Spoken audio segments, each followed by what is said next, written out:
My husband expected me to apologize always. I stopped, and suddenly he had to take responsibility for once.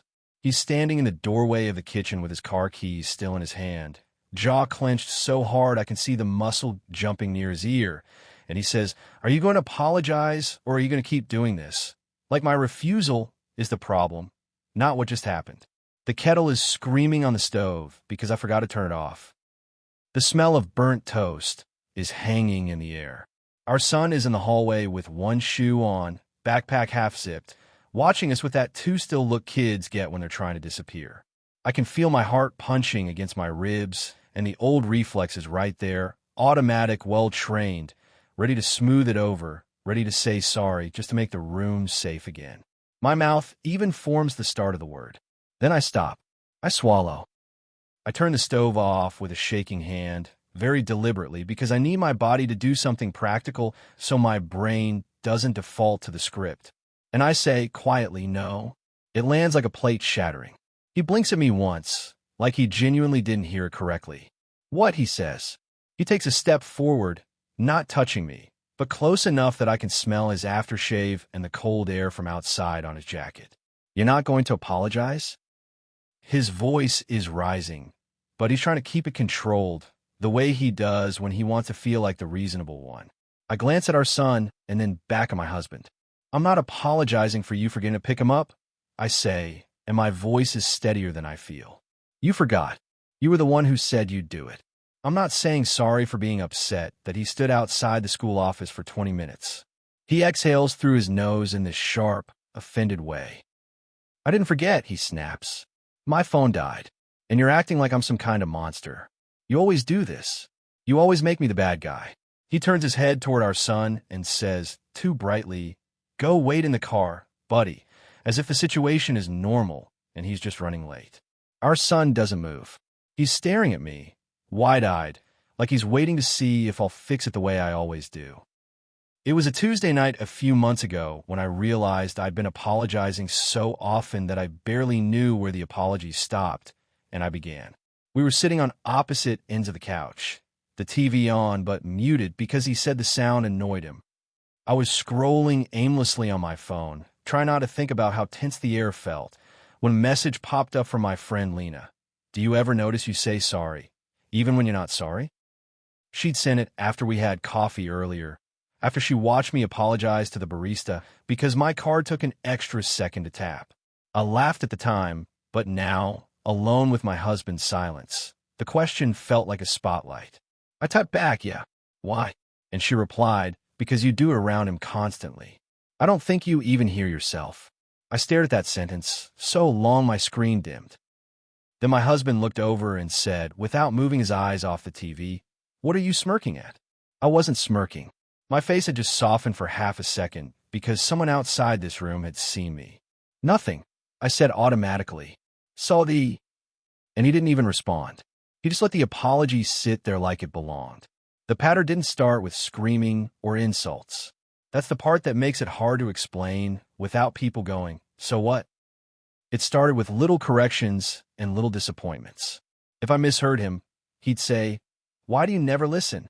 If I asked a question about plans, he'd sigh like I was exhausting. If I was hurt, he'd say I was reading into it. If I got angry, I was irrational. If I cried, I was manipulative. The easiest way to stop the conversation was to apologize. I learned it the way you learn to stop a smoke alarm from going off. Press the button, make the noise stop. "Sorry, I didn't mean it like that. Sorry, I'm just tired. Sorry, I'll fix it." I thought I was being mature. I thought I was being the bigger person. I thought I was keeping the peace. But the peace was always his peace. Mine was just quiet. I used to be someone who argued back. When we first started dating, I was blunt and opinionated, and he loved that. He told people I was feisty. He said it like it was cute. The first time he told me I was too much, it happened at a friend's barbecue. I corrected him about a story he was telling. Just a detail, nothing major. And he laughed and said, "Don't mind her, she always has to be right." People chuckled. I felt heat climb up my neck. On the drive home, I said, "That bothered me." And he stared straight ahead and said, "It was a joke." "God, you're sensitive." I said, "I'm not sensitive, I just..." And he cut me off. "Can you not start something for once?" My stomach dropped. I apologized. I remember the exact words. Sorry, you're right. I'm being dramatic. The relief in his shoulders was immediate. Like I'd given him what he wanted. Like the argument was never about my feelings, only about whether I'd stop having them. When we got married, the stakes got higher in small, quiet ways. We had a house, a shared bank account, routines. We had a baby. I was exhausted all the time. That's when the apologizing became constant. If he came home and the kitchen was messy, he'd say, "What did you do all day?" And I'd say, "Sorry, I'll clean it." If he snapped at me, he'd later say, "You made me snap," and I'd say, "Sorry." If he forgot something important, like a pediatrician appointment, he'd accuse me of not reminding him. "Sorry," I'd say. I started apologizing preemptively, like a shield. "Sorry to bother you, but sorry, I know you're busy. Sorry, this is probably stupid." It's embarrassing to admit, but I didn't even notice how much of myself I was shrinking until someone outside the house said it out loud. Lena's message sent me into a spiral I try to hide. I started paying attention to my own mouth. I catch myself saying sorry and feel this jolt, like noticing you've been clenching your jaw all day. I started keeping a note on my phone, just tallies, no drama. Monday, apologize for asking him to turn the music down. Tuesday, apologized because he couldn't find his work shirt. Wednesday, apologized when he interrupted me and I stopped talking. By the end of the week, the tally looked absurd. It wasn't just frequent. It was reflexive, like breathing, like blinking. I booked a therapy appointment in secret at first, because I knew if I told him he'd make it about himself. "So, you're telling strangers our business? So I'm a bad guy now?" I could already hear it.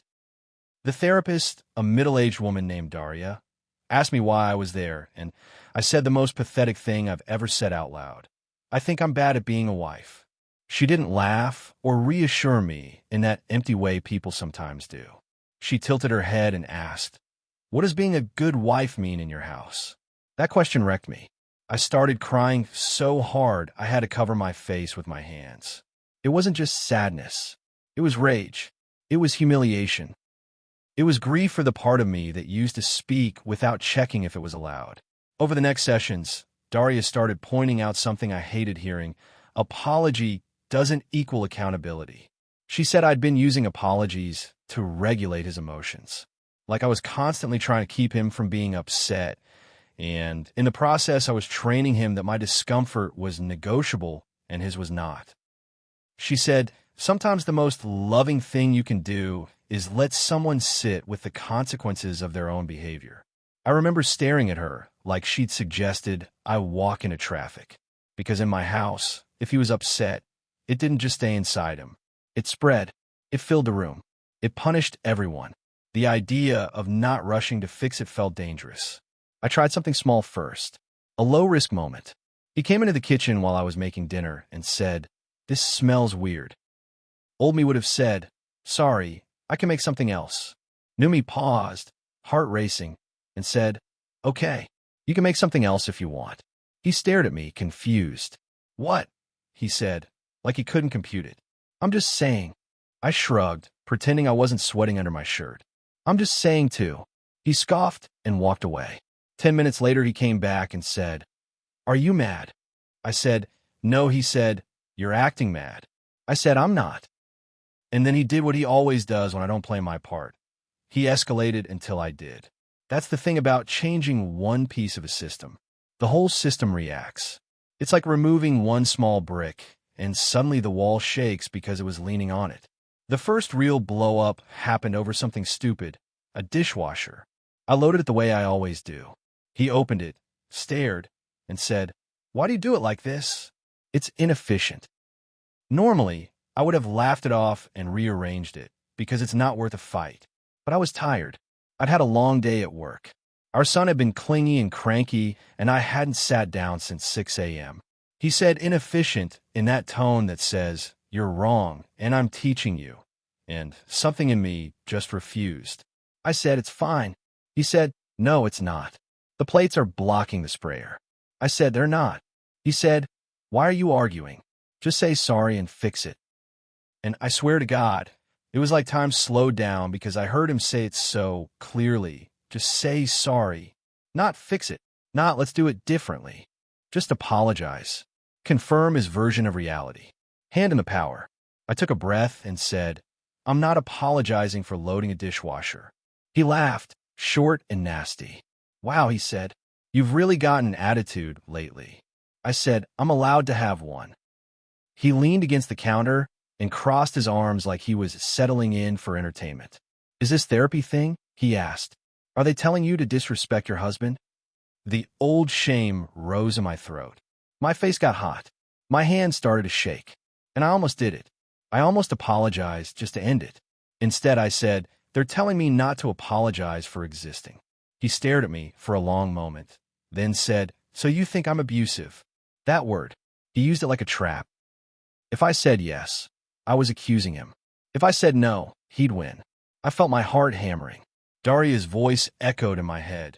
Don't defend your boundary like it's on trial. So I said, I think you expect me to take responsibility for everything so you don't have to. His eyes went cold. You're insane, he said. Then he walked out and didn't speak to me for 2 days. The silent treatment used to crush me. It still did, honestly. Those 2 days were awful. The house felt like a minefield. He moved around me like I was furniture. If I spoke, he'd sigh dramatically, as if I was harassing him. Our son would look between us, confused. I'd lie in bed at night with my stomach in knots, rehearsing apology speeches in my head, imagining what I could say to make it stop. But I didn't apologize. Not because I was brave, but because I was stubborn and sick of hating myself afterward. On the 3rd day, he finally snapped. He came into the living room while I was folding laundry and said, Are you done with your little power trip? I kept folding socks. My hand was shaking so bad, I had to focus on matching colors so I wouldn't cry. I said, I'm not on a power trip. He said, Then apologize for how you spoke to me. I looked up at him and said, I'm sorry for the tension in the house. I'm not sorry for what I said. His face twisted like I'd given him fake currency. That's not an apology, he said. You always do this. You twist things. I said no. I'm being specific. He said, You're being difficult. And then, because he couldn't get his usual resolution, he did something new. He stormed out, slammed the front door, and didn't come back until midnight. He expected me to panic. He expected me to call him. He expected me to send pleading texts. I sat on the couch with my phone on my lap and my chest tight, and I didn't. I put our son to bed. I did dishes. I watched a dumb show with the volume low. When he came home, he looked surprised that the world hadn't stopped spinning. After that, he started trying different tactics. He'd bait me into arguments, then demand apologies. He'd exaggerate my tone. You yelled at me, he'd say when I'd spoken normally. He'd tell me I was always negative. He'd say I was changing like it was a threat. He started telling me, casually, everyone thinks you've been on edge lately. I asked who. He said people. When I didn't bite, he got frustrated. Why are you interrogating me? He'd snap. Interrogating? For asking who was supposedly talking about me. The weirdest shift was how often he started saying, I guess I'm just the worst husband, in that dramatic martyr way that tries to make you rescue him. That used to work. I used to scramble to reassure him, no, you're not. I'm sorry, I didn't mean it. Now I just sit there, heart pounding, and say I didn't say that. He hated that. He hated having to own his own feelings without me managing them. The first time he actually took responsibility was almost accidental. He'd been in charge of daycare pickup. He insisted he could handle it. He'd been saying for weeks that I act like he's incompetent because I always double-check schedules. So I stopped. I didn't remind him. I didn't text. I didn't call. I trusted him like he demanded. At 5:25, my phone rang. Daycare. I felt a cold rush through my body. They said, politely but firmly, we're closing in 5 minutes. Luke hasn't arrived. I could hear kids in the background, the scrape of chairs. I said, I'm on my way, grabbed my keys, and drove with my hands clenched on the steering wheel so hard my knuckles hurt. When I got there, our son was sitting on a little rug near the door with one teacher, his face tired and blank. I scooped him up, apologized to the staff, because that apology was actually mine, and drove home with my jaw clenched. While I walked in, my husband was on the couch watching sports. He looked up and said, What's for dinner? Like nothing happened. I stood there in the entryway, still holding our son, and I swear I felt something shift in me permanently. I said, "You didn't pick him up." He blinked. "Oh," he said. "I lost track of time. Lost track of time." Like he'd missed a laundry cycle. "I'm sorry," he added quickly, but then he followed it with, "You could have reminded me." That's where the old me would have apologized for not reminding him. The old me would have accepted the guilt like a hot potato. Instead, I looked at him and said, "No, just that. No, you told me to stop treating you like you can't handle it," I said. "So I stopped. This is the consequence. You are responsible for your own reminder." His face went red. "So you're punishing me?" he snapped. "I'm not punishing you," I said, voice low because our son was right there. "I'm not taking your responsibility anymore." Then I turned and carried our son to his room, hands shaking. Later that night, after our son was asleep, my husband tried to pick a fight. He stood in the hallway and said, "Are you proud of yourself?" I said, "I'm tired." He said, "You made me look bad." That's what mattered to him. Not that our kid was waiting. Not that the daycare staff stayed late. His image. He said, "If you'd just apologized earlier, none of this would be happening." And I finally said something I'd been thinking for months. "If you need me to apologize so you can be okay, you're not okay." He stared at me like I'd slapped him. Then he did something he almost never did. He sat down, like his body ran out of fuel. He put his hands on his face and rubbed his forehead. "You've been acting like I'm the enemy," he muttered. I sat across from him at the kitchen table. I didn't reach out. I didn't soothe. I didn't fix. I just said, "I'm acting like I'm tired of being blamed for everything." There was a long silence. He looked up and his eyes were wet, which startled me because I'm so used to him being angry instead of sad. "I feel like you don't respect me," he said, quieter. And here's the complicated part. A small part of me softened. Not because he deserved it automatically, but because I could finally hear a real feeling instead of a demand. I said, "Respect isn't me apologizing when you mess up." He swallowed hard. "I didn't mean to leave him," he said. "I know," I said, "but you did. And if you can't say I messed up without making it my fault, then you're going to keep doing it." He sat there for a long time, jaw working like he was chewing on something unpleasant. And then, barely above a whisper, he said, "Okay, I messed up." It wasn't a big dramatic apology. It wasn't poetic. It was 2 words he'd avoided for years. He looked at me like he expected me to jump in and say, "No, it's fine." I didn't. I just nodded once and said, "Thank you." That was the first time. The second time was uglier because he fought it.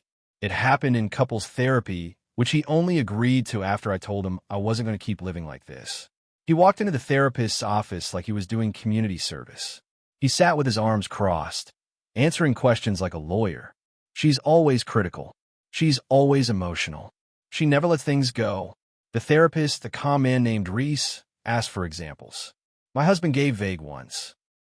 Reese asked, "Can you recall a recent incident where you felt criticized?" My husband said, "She embarrassed me."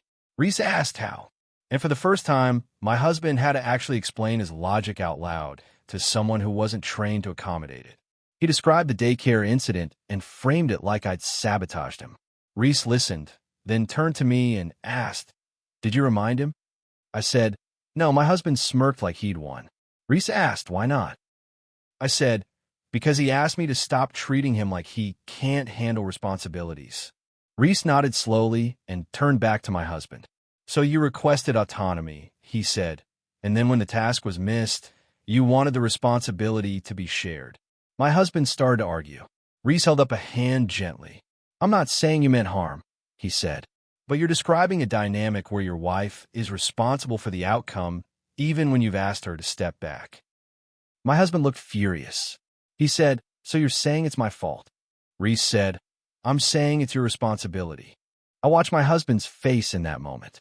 The anger was there, yes, but underneath it, there was something else, shock. Like he'd never encountered the idea that responsibility wasn't negotiable. Like he'd been living in a world where his feelings automatically turned into my job. And suddenly, there was a professional adult calmly refusing that trade. On the drive home, he was quiet. I expected the silent treatment again. I expected punishment. Instead, at a red light, he said, almost grudgingly, he made a point. I didn't gloat. I didn't say, I told you.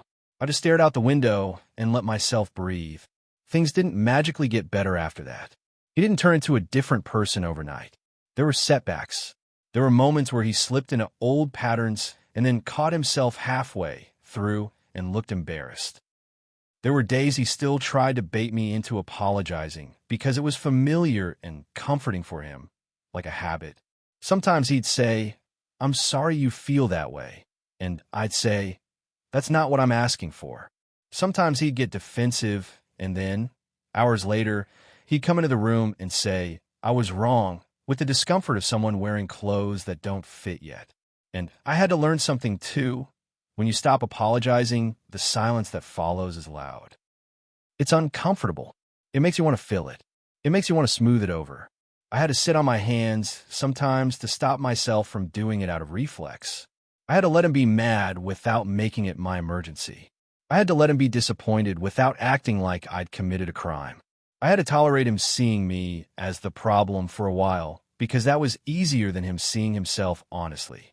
The day that scene happened in the kitchen, the one with the school pickup, was a turning point because it wasn't just about him forgetting. It was about him trying to transfer the shame to me the way he always did. He wanted me to carry it so he didn't have to feel it. When I refused, it forced him to face it. Back in the kitchen, in the present, our son finally moves. He slips past my husband and heads toward the door, eyes down. My husband watches him go, then looks back at me like he's waiting for the old ending. So you're just not going to apologize, he repeats, slower, like he's trying to make it sound reasonable. I feel my throat tighten. My hands are still trembling, but I keep them at my sides. No, I say again. I'm not. I didn't do anything wrong. He opens his mouth to argue, then stops. His eyes flick to the hallway where our son disappeared. Something shifts in his face, an awareness, maybe, or embarrassment. He swallows. My phone died, he says, but it's not as sharp as before. It's closer to an explanation than a defense. And you didn't charge it, I say. Not cruel, not loud, just factual. And you didn't call the school. And you didn't call me from someone else's phone. And he waited. My husband's shoulders rise, then drop. He looks down at the keys in his hand like he's seeing them for the first time. For a moment, the only sound is the kettle cooling on the stove and the faint noise of traffic outside. Then he says it. Not perfectly, not gracefully. But he says it. Okay, he mutters. I messed up. I blink because part of me still doesn't trust it. Part of me expects the follow-up. But yet it doesn't come. He drags a hand over his face. I messed up, he repeats, a little louder, like he's testing the words. I should have made sure my phone was charged. I should have called. He looks up at me, and there's no anger now, just discomfort. I'm sorry, he says. And then, because this matters more than anything, he turns his head toward the hallway and calls, Buddy, come here a sec. Our son appears cautiously, peeking around the corner like he's approaching a wild animal. My husband crouches down, which is not something he does often when he's upset. He holds out a hand, palm up. I'm sorry I was late, he says to our son. His voice cracks slightly on the word sorry, like it's unfamiliar in his mouth. That was my fault. It won't happen again. Our son stares at him, then at me, then back at him. He nods once, small. My husband doesn't demand forgiveness. He doesn't make our son comfort him. He just stands up slowly and exhales like he's been holding his breath for years. I'm not going to pretend that one apology fixes everything. It doesn't. But standing there, watching my husband take responsibility without making me the cushion for his ego, I feel something I haven't felt in a long time in my own home. Room, air, space to exist without constantly paying an apology tax. And the strangest part is this. When I stopped saying sorry for everything, the world didn't collapse. He didn't die. The house didn't burn down. The marriage didn't instantly end. What had happened was that he had to feel the weight of his choices in his own hand for the first time, instead of handing it to me like a bag I was expected to carry. Later, after we drop our son off, my husband sits in the car for a minute before starting the engine. He stares straight ahead and says quietly, I didn't realize how much I did that. I keep my eyes on the windshield too, because if I look at him, I might cry, and I'm not ready to be tender. I've been telling you, I say. He nods once. I know, he says, and there's no argument in it. Just a plain statement. I didn't want to hear it. That's the truth I've been living with. He didn't want to hear it because hearing it meant changing. And changing meant giving up the comfort of always being right, always being the one who gets soothed, always being the one who gets the apology. I don't know where we'll end up long term. I know some people reading this will want a neat ending, either a dramatic divorce or a miraculous transformation. Real life is messy, eh? Real life is me learning not to flinch at my own voice, and him learning that discomfort isn't an attack. Real life is therapy, homework, and awkward conversations, and me biting my tongue to avoid old patterns. Not because I'm suppressing myself, but because I'm choosing my words instead of throwing out apologies like confetti. But I do know this. The day I stopped apologizing automatically was the day I finally saw the shape of what had been happening. My apologies weren't kindness. They were currency. And once I stopped paying, he had to reckon with his own debt.